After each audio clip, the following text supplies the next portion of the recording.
देवराज news, जनतेचा आवाज जनतेसाठी। देवराज न्यूजला सबस्क्राइब करा आणि बेल आयकॉनवर क्लिक करा।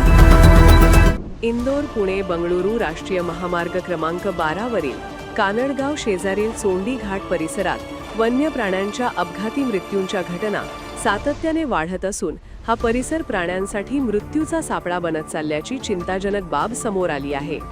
आज दिनांक 4 एप्रिल 2026 रोजी सकाळी चोंडी घाटात पाण्याच्या शोधात कळपाबरोबर धावत असलेल्या हरणाच्या पाडसाचा रस्ता ओलांडताना अज्ञात वाहनाच्या धडकेत जागीच मृत्यू झाला।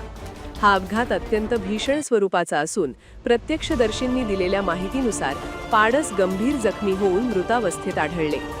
याआधीही या परिसरात अनेक वेळा हरण, काळवीट व इतर वन्य प्राण्यांचे अपघाती मृत्यू झाले आहेत। 2 वर्षांपूर्वी कानडगाव शिवारात पाण्याच्या शोधात विहिरीत पडून हरणांचा मृत्यू झाल्याच्या घटनाही घडल्या होत्या। त्यामुळे या भागात पाण्याच्या टंचाईमुळे वन्य प्राणी जीव धोक्यात घालून रस्ते ओलांडत असल्याचे स्पष्ट होत आहे। या पार्श्वभूमीवर ग्राम वन व्यवस्थापन समितीचे अध्यक्ष व वन्य पशुपक्षी मित्र मच्छिंद्र बिडगर यांनी वन विभागाने तात्काळ लक्ष घालण्याची मागणी केली आहे। जंगल परिसरात पाण्याची सोय करण्यासाठी ड्रम, पिंप व टाक्या ठेवाव्यात, तसेच पडीक विहिरी सुरक्षित कराव्यात असे त्यांनी सुचविले आहे। तसेच परिसरातील शेतकऱ्यांनी आपल्या शेतात पाण्याने भरलेले ड्रम, बादल्या किंवा कुंड्या ठेवून वन्य प्राण्यांना पिण्याचे पाणी उपलब्ध करून द्यावे असे आवाहनही त्यांनी केले आहे। सध्या वाढत्या उन्हाळ्यामुळे जंगलात पाण्याचे स्रोत आटले असून वन्य प्राण्यांच्या जीविताचा प्रश्न निर्माण झाला आहे।